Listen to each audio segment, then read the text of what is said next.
Back in the main room, I find the twins outfitting each other with glasses. Lee May watches only with the mildest of interest. What are you wearing? Glasses.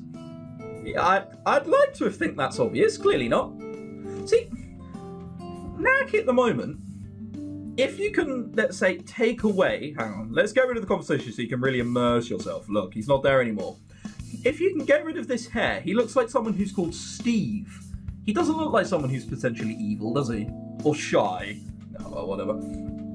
Yeah, I meant why. That's not supposed to be a disguise, is it? Of course it is. What do you think? Does it say mildly mannered reporter to you? It says, I picked this up at the dollar store. I don't have to wear any, do I? Not if you don't want to. Oh. Yeah, I feel they're just going to say, hey, we got this moustache. It's from a cracker box, by the way. Hope you like it. But it's more fun this way. Did you think? Sure, why not? I think I'll go without. No! I'm not going with glasses. Fuck that. Oh, God, moral choices. Oh, because there's bound to be something, isn't there? There's going to be something later on, which is like, hey, you didn't get glasses. You're a bastard and you die now. Or something. Or they'll test our... Nah. What's the worst that can happen? Sure, why not? It'll be a party. I shrug. Excellent. Aki hands me a pair of dark frames and I try them on. So... They make you look smart. People wear glasses just because they think they're more intellectual. Nope, you won't get angry. I'm going to ignore the implication of that statement. I still notice that Dave's eyebrows still look like someone's just put a band-aid over both of them. See, I said band-aid instead of plaster. Because if I'd said plaster, you Yanks would have been confused. There's a lot of you. Still the headphones though, I see. Aki's only response is a teasing smile. So, are you ready to go? Sure, just let me sleep in the car. Yeah, fair enough. We arrive at the University of Edgewater campus just as the bell in the clock tower strikes 10. Please stop. Please stop. Please stop. Oh, fuck, we'll get this done quickly. Oh, God for that. Also, I'm just noticing that water isn't actually going from left to right. It's a very nice effect and one I haven't seen before, but that's just 3 images.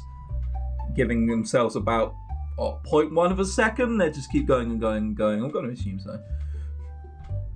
Also, very nice cloud there. A very nice sky. It's all drawn in like slightly different colours. Very, very straight buildings though. Right on time. He's called Chipper Guy. God. An overly enthusiastic college boy rushes out to meet us with his arms open wide. He greets Aki and Naki with his hearty handshakes. So glad you could all make it. Yeah, glad to be here. It's great to meet you.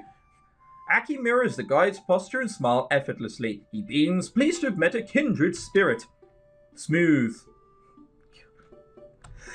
Naki, in turn, offers a small shy wave. He just doesn't look shy anymore. He looks rather outgoing. It's probably his pose. Like, he's not crossing his arms or fiddling with his fingers. He's just, his chest slightly forward, arms by side. It's a, hey, I'm fucking confident, son. Well, not quite like that, but you get the meaning. You must be Haru. And I hope I'm saying this right, Kizuki? Got it in one. I'm not going to be able to remember these names. I hope they don't test me on it. Haru and Kizuki. I throw Aki a questioning look. Our real names are off limits in public. Aki responds using her kanzei to speak directly into my mind. Oh yeah, he can do that. She can do that. She has 2. That's cheating. How come she has 2 really cool ones? Oh, I can manipulate people and I can do telepathy. Oh, me, I have a perfect photographic memory. Me, I can feel when people have died. What's that? That's terrible. Oh, fucking hell. I drew the short straws when God was handing out these kanseis, clearly. I should have figured they wouldn't be allowed to use their real names. On our last adventure together, I learned that they used to make a living as con artists. Back before they started doing whatever you call this. No doubt a search of their names would reveal them to be less than savoury side of the law. Our college guide turns to Lee May and me to offer the same outpouring of unbridled energy. Lee May calmly sidesteps his outstretched hand, leaving me to bear the brunt of his enthusiasm. Kangai, right? My name is Sean Tass, and I'm your student liaison. You do look like a Sean. Or do you? Maybe a chirpy Brett, something like that. Sean pumps my hand vigorously. I try to match his smile the way Aki did, but it doesn't feel right at all. Hey, nice to meet you. Oh my god. What is that? That's something. That's a face you put on the front of a DVD cover. Not natural. And I just realised, Sean, he looks like a puppy. He actually looks like a dog. If you drew a dog's head over that, I don't think anyone would know any the better. Oh well. Aki and Aki both grimace. You're terrible at this. Will you make it obvious? Just stand there disgusted by something. That's not gonna help. Oh dear. I attempt to shoot a glare in her direction without Sean noticing, but it proves to be more difficult than I had hoped. Sean is polite enough to ignore my facial contortions, opting instead to fan out a stick of plastic cards. Here are your visitor badges. Thank you. He hands one to each of us, like a doting grandmother measuring out candy to children on Halloween. What, has he cut them up beforehand? How's he done that? You're doing lines of coke on them. He's just cut them into 5 bits. You horrible bastard. These will get you into the dorm building while you are staying. There are also 3 meals encoded onto the magnetic strip. Just swipe them to the cafeteria for a meal. Yeah! Free food. I like that. I inspect the card in my hand. It's got my likeness printed on front, alongside the name Kangai Alexander. Very cute. You're using my real name as a surname. Thanks, guys. Thanks. That's weird. Aki chose the name Dave for me because I didn't want to tell her my real name. So, how does she know about Alexander? Unless the person she called this morning knows something. Or Detective Gursky at the end of the last episode burst in and went, "Hey, Alex!" Oh dear. It's definitely a good decision not to do an intro at the start, just because they explain everything regardless. Of course they are. They're not going to sell something which is third of a series without explaining what happened before. That makes no sense. Oh dear. Sean interrupts my thoughts with more of his cheerful directions. Now, if you'll follow me this way, I'll take you to the dorm so you can drop your stuff off. Sean takes off at a speed walk across the campus, and the rest of us follow as quickly as we can manage. As he walks, Sean points out the various landmarks on the campus. Main cafeteria is over that way in the university centre, opens at 7, closes at midnight. What the fuck? That's long! That's 17 hours it's open. Damn, 5 AM to midnight. Well, I don't envy being them. He points down a winding path. Rewinding even, biology lab in that direction. Since you're all listed as potential biomages, you'll get the tour there later. Of course you will. But you got to be careful, they say the walls are radioactive. What? I'm going to assume that's a joke. Sean laughs at Nagi's reaction. No need to worry, I've been taking class there for 4 years and I haven't mutated yet. You weren't joking? What school lets the fucking walls be radioactive? Oh, what do you mean? You want to build this school on Chernobyl? You do? Yes, build it right there. Many people will come. No! No one does that because you'd be mental. Okay, now, alright. Sean holds suddenly and spins around. Almost forgot our illustration bell tower's there. Oh, illustrations. Illustrious bell tower's there. He points at a tall structure looming over the campus. The bell tower is the only building still part of the original campus. Originally, it was meant as a warning and, signal in case of a flood. These days, it just tells the time. Oh, good. Alright, so more historical and momental rather than, practical. It's all automated now, but back in the day, freshmen were required to ring it every hour. Of course they were. If you didn't show up for your shift, you wouldn't graduate. I'm sure. He turns on his heel and marches down a cobblestone pathway that leads away from the tower. Makes you guys the lucky ones. I had a 4 a.m. shift on the same day as an 8 a.m. class. It was a killer. Anyway, here we are. He throws his arms open wide and proudly presents to us a brick building that looks like it's seen better days. Sean points to a card reader by the entrance. All you have to do is wave your card over the reader. Go ahead and give it a go. Oh, we even got a little signal there. Aki steps up and places her card against a tiny black box. He beeps cheerfully and the lock clicks open.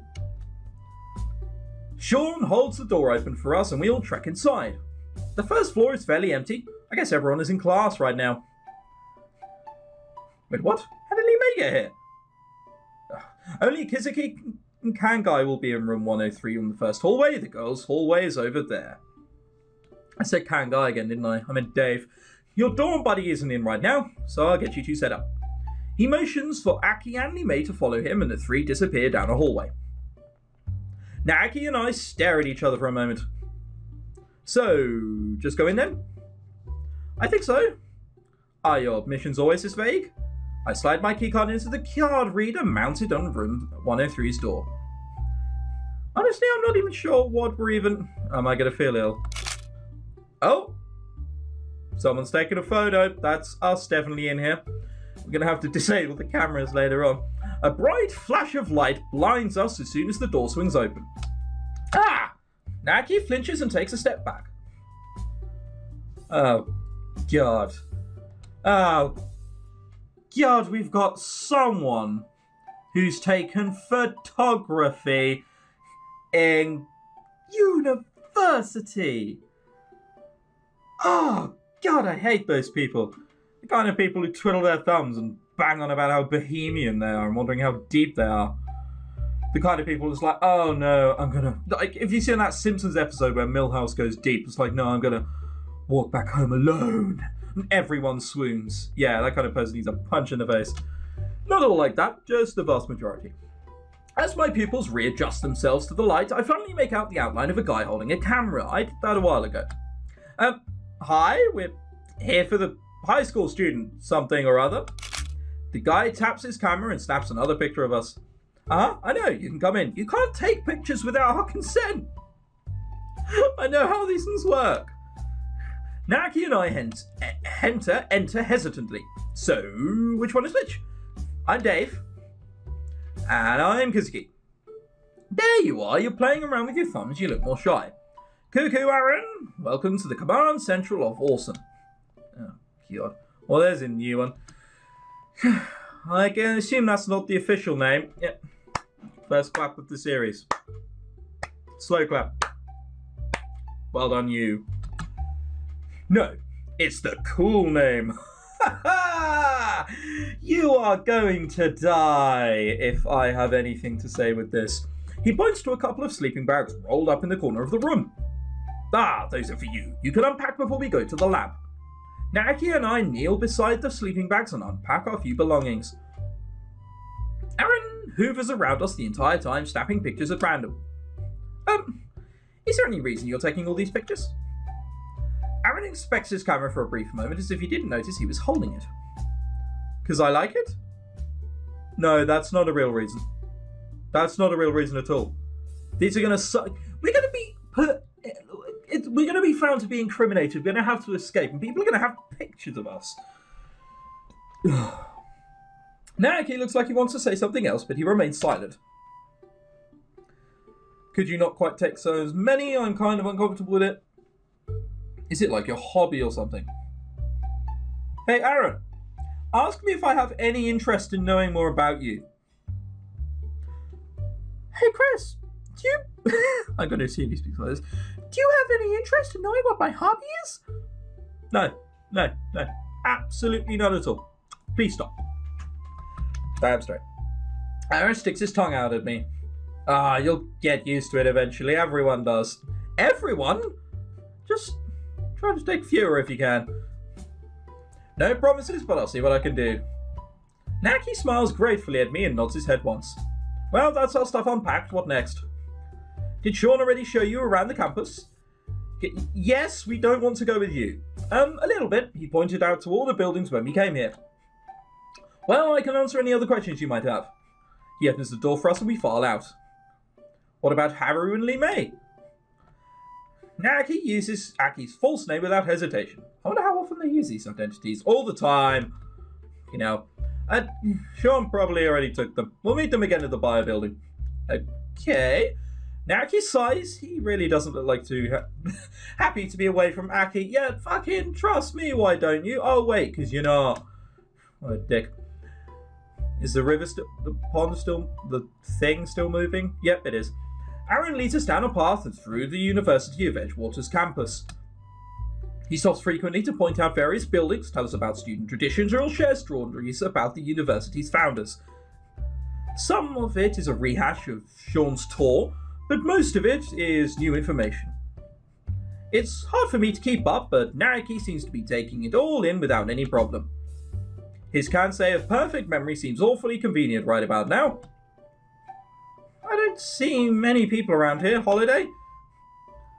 This isn't the main campus. The original school was built here, but the university expanded. Most of the other buildings are at the main campus about a mile away. Then why the hell are we all the way over here? Jesus! Oh, I see it. So, yeah, they can keep freaks like you far and far away. I get it now.